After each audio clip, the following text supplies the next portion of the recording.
Alright, what's going on, guys? It's me. Let's talk about this. I have folded. I have succumbed. You have won. Currency Wars, you won. I am so happy for you. Let me see. Let's talk about Currency Wars.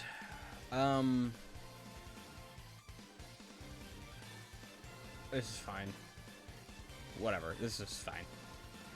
One, let's go over how I feel about Currency Wars. This whole video is going to be me talking about Currency Wars and how I feel about it. Long story short, this is just like the worst mode in Star Rail. I don't like. It's just, it is what it is. I think it's good at like the gold level, you know. But when you're on, I would think I'm on 26 right now, like Wealth Creator 26. Like, this is a drag. I mean, I'm just gonna be honest with you. Very first thing that you do, especially at this level, you know, the bosses don't really matter too much. So you look at these buffs, or debuffs, I guess, whatever. Magma Bombardment is fine. Front End Shutdown is fine. Beyond Endurance is, like, it's fine. Third Plane Enhancement is fine. There are some that are just like total resets, though. These aren't them. I don't have them off the top of my head. I could tell you what looks like a full reset. There is one that like delays enemy action. It's not good. The Timekeeper one that spawns in the Flame Reaver, it's just a total reset. You can't do it. You just gotta start and reset right away. These are not them. These aren't that bad.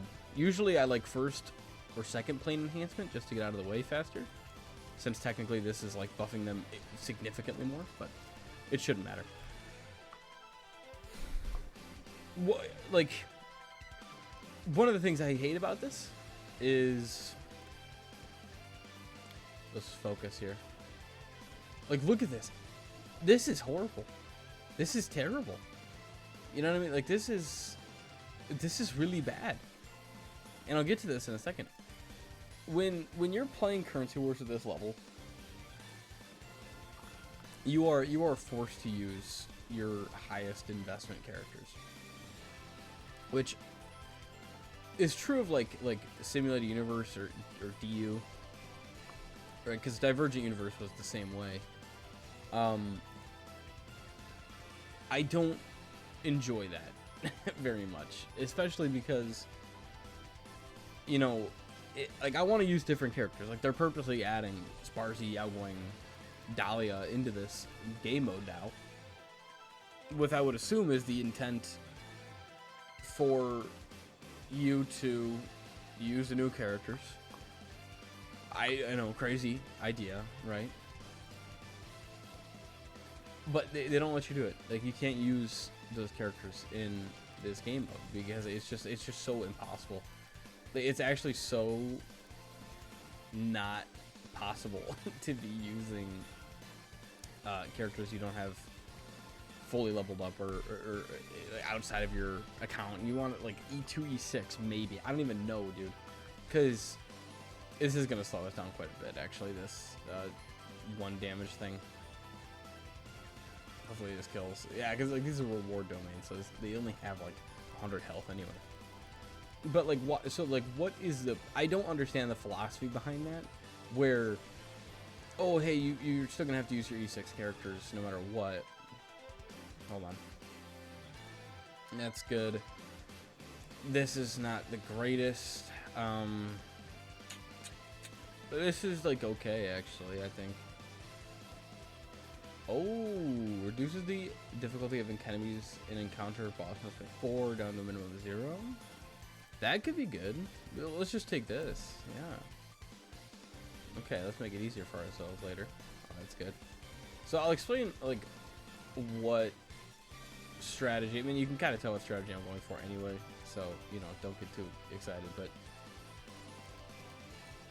I'm just not a huge fan of this game mode. I think it is really, really annoying when, you know, especially at this level, because they take so long. If I recorded, I mean, like, because I wanted to do recordings of the runs and me playing the game, but I was thinking to myself, like, if I record this, it might be like a 3-hour ordeal of me just getting to the max rank, because you started, well, okay, assuming you did it all previously, because they just updated this. But you started Wealth Creator 20, and you need to get to 30. So best case scenario, absolute best case scenario, it takes you 4 runs, because you get leveled up 3 times every time, to get to the new max rank, which is 30. Like, 4 runs, it would take forever. I mean, let's just be honest. Like, it would take forever. It would be horrible to sit there and watch someone do that. It's pretty bad for me to sit here and play it, only because it takes so long.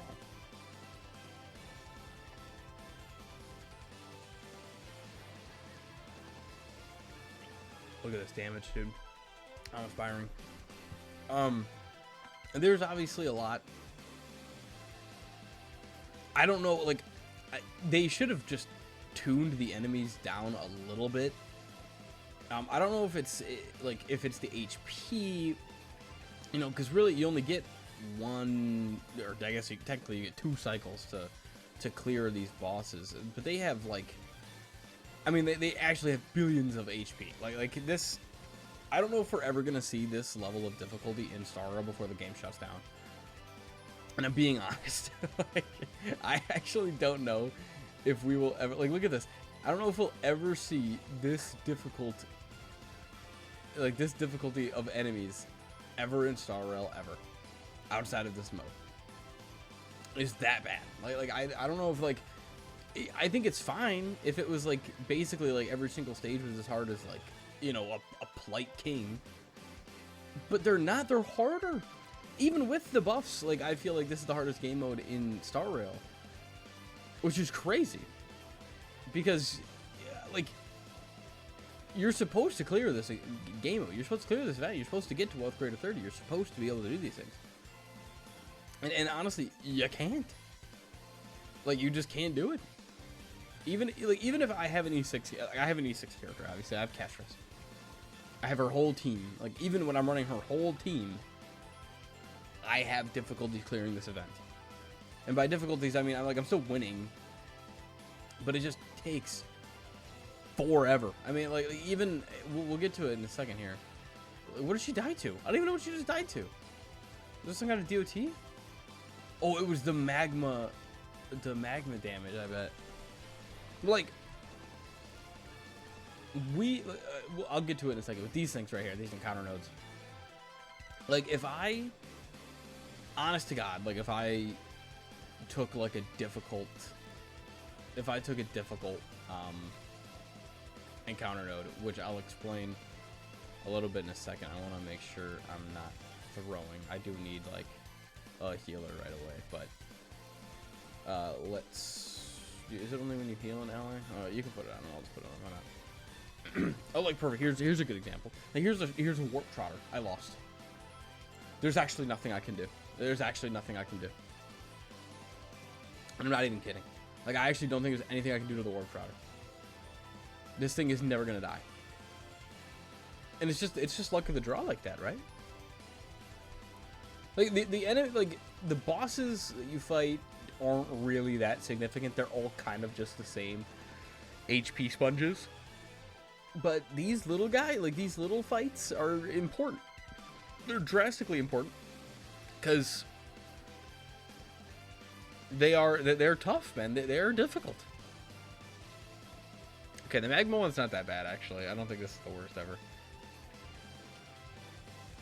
And obviously this is plane 1, so it's looking like a little bit like I'm a diva talking about how difficult this stuff is.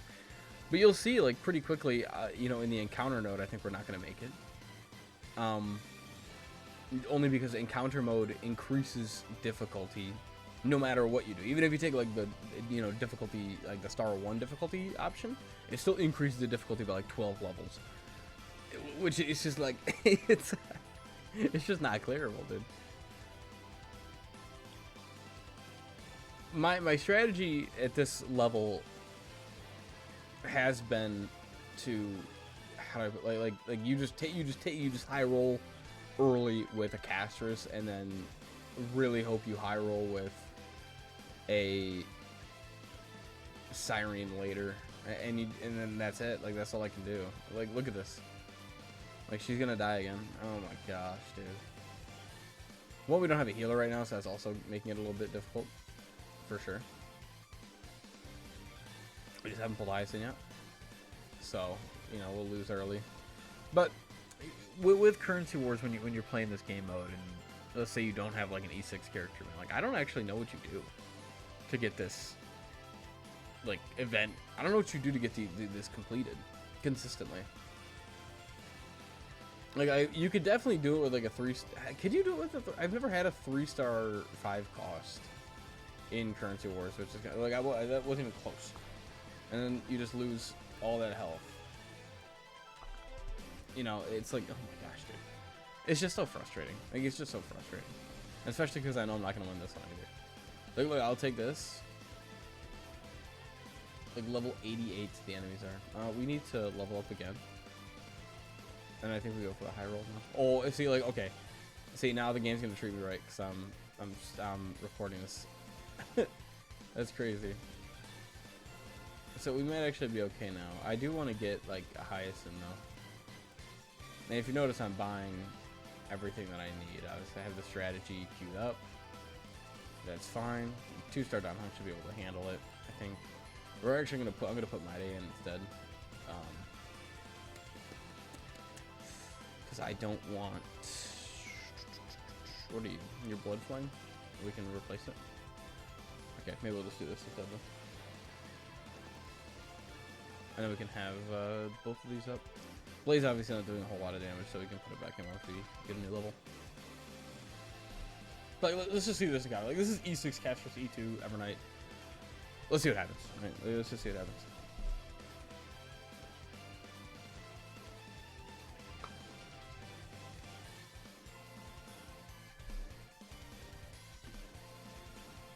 Like, for me, it's hard to quantify it. Like, just look at how much damage you need to do in this event.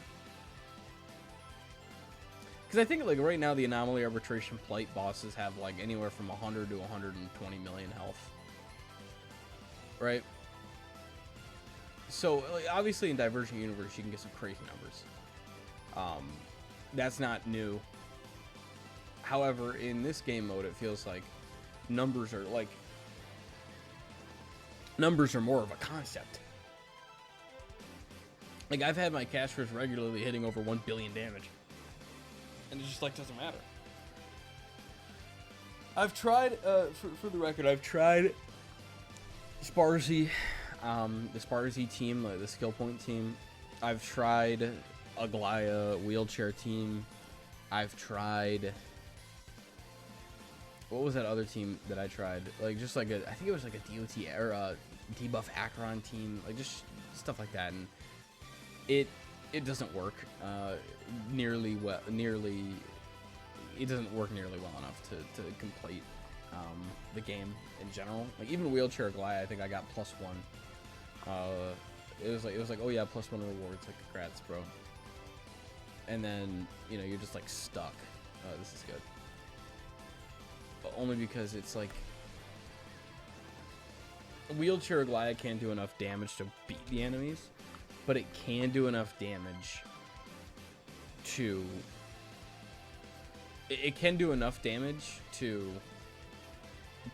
+1,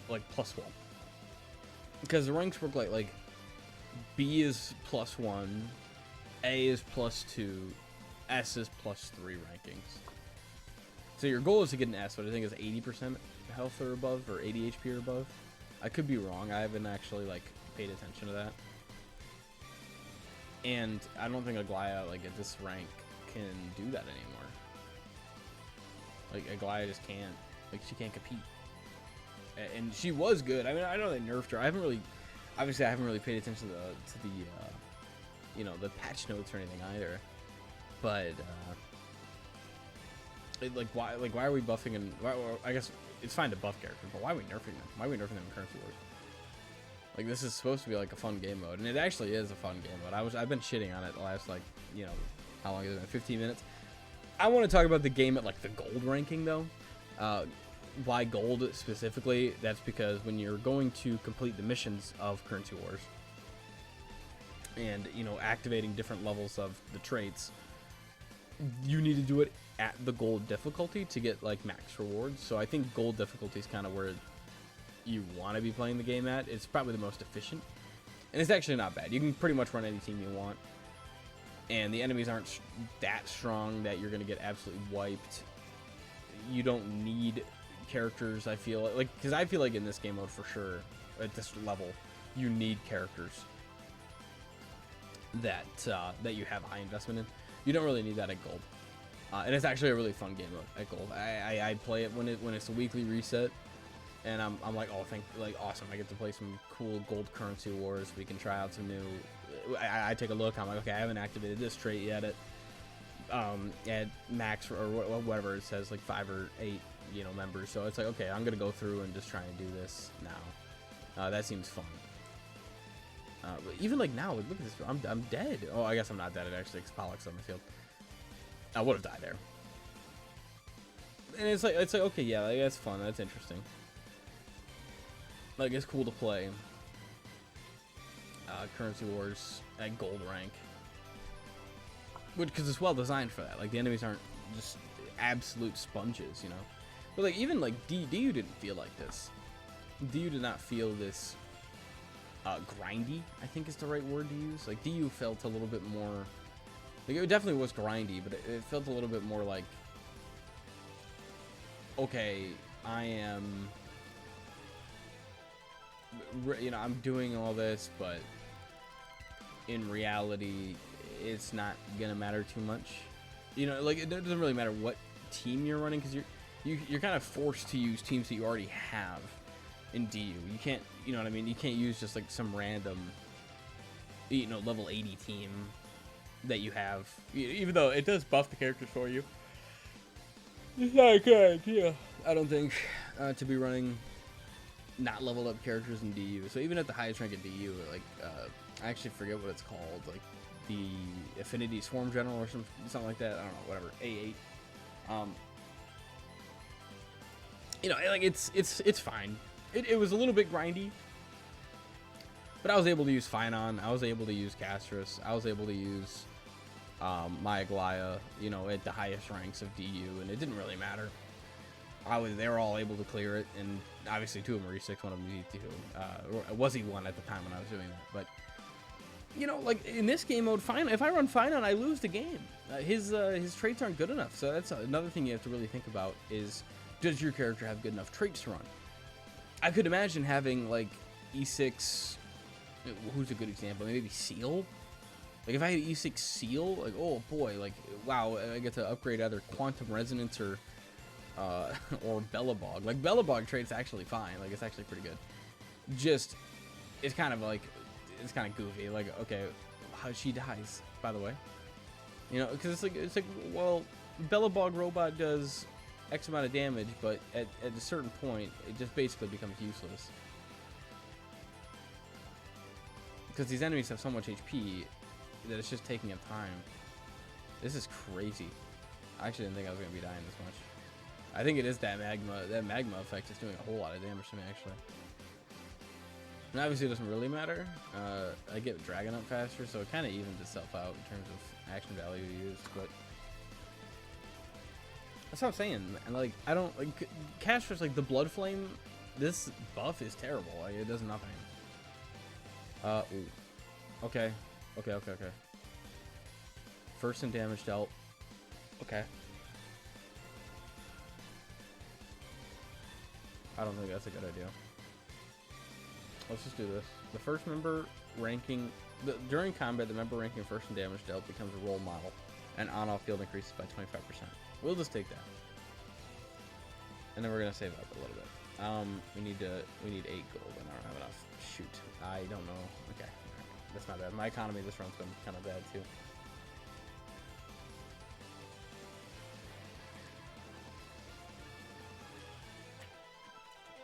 That's kind of what I'm saying, man. Like, it feels like Night Demigod's bad and Blood Flame is bad, but Caster's character's strong. For Aglaya, like, energy is actually it's a pretty good ability or trait to activate. I think the other traits you're activating on that team are like Galactic Voyager, and I think that's kind of it. The Sparsy team is a little bit more interesting because you're activating a lot. You're activating Janjo skill point. You know, you're getting like 50. You have like 15 skill points or something like that. You have a plethora of other things. You got like a few express cohorts. So Land of the Lucky with it's the Penacony buff, like because you have Sunday and Sparkle on that team. So it's pretty fun. It's just that the characters aren't strong enough yet, obviously, because you can't even like invest in Sparsy. You can only use the trial version, which I actually probably should look and see what her kit is eventually. Maybe I'll take a peek or something at some point when this resets again. But like, so obviously Sparsy's not that great right now. But that's not like the game's fault. Like you actually just can't invest in that character. And to be fair, I was only using it at this rank. I haven't played gold since this one has come out. I've been trying to grind up Currency Wars, but I bend the knee. Currency Wars. I make the video a little bit earlier than I wanted to because I can't get to Wealth Creator 30 in time, man. I just can't do it. I need to make this content quickly before it becomes like irrelevant. Let's see. This is another Warp Trotter, so I'm a little worried about the damage our team's doing. So I'll probably just call the video here. I don't know, like if you guys want to watch me do a full run through of this, I'll speed it up in like triple time and put some, I don't know, like some Broadway music in the background, or I don't even know, like this is something to listen to. Even if I triple the speed, it'd probably still be like a 30-minute video. But you know, let me know, I guess, if you guys want to see a full run of this. I'm assuming the answer is no, but hey, I'll do it if you guys want. This is like, this content is bad. My final thoughts, yeah, it's pretty bad. I think Currency Wars needs just another look, a little bit of bringing down the enemy levels just a tad, and we'll go from there. Maybe, you know, start with that. Okay, where I need to put highest enemies team. Oh, Evernight roller skates. That's pretty good actually. We get level 2 or 2-star. Evernight. Oh, look at this. Bang. Alright, so I'll, yeah. Thanks, guys.